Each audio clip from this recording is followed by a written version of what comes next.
Alors Philippe Grialou, j'ai aujourd'hui 49 ans, j'ai intégré le MBA il y a 2 ans maintenant. J'ai fait ce MBA à la suite d'un licenciement dans mon activité où j'ai eu l'opportunité de bénéficier d'un congé de reconversion. Et dans le cadre de ce congé de reconversion, j'avais besoin de réfléchir à ce que je voulais faire par la suite.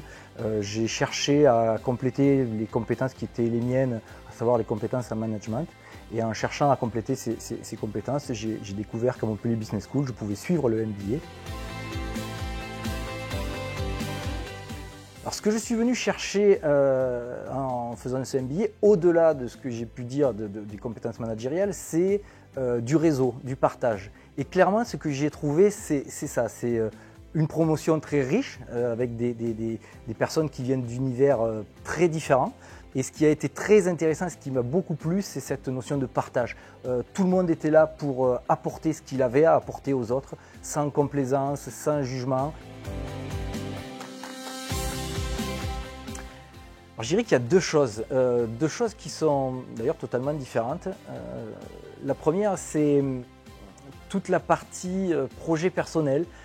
J'ai fait le choix pendant le cursus MBA de suivre le module entrepreneuriat, le module entreprendre, parce que j'avais à l'esprit un projet de reprise d'activité. Et l'accompagnement de ce projet et de ce cursus dans le cadre du module entreprendre a vraiment été quelque chose de très fort, de très intéressant et qui m'a même, je peux le dire aujourd'hui, qui m'a même transformé dans mon approche. Puis il y a une deuxième approche, un deuxième point plus exactement, qui m'a beaucoup plu, même si au départ c'est très effrayant, c'est le travail de thèse. C'est un travail qui est très lourd, qui est exigeant, mais qui est passionnant, qui est riche.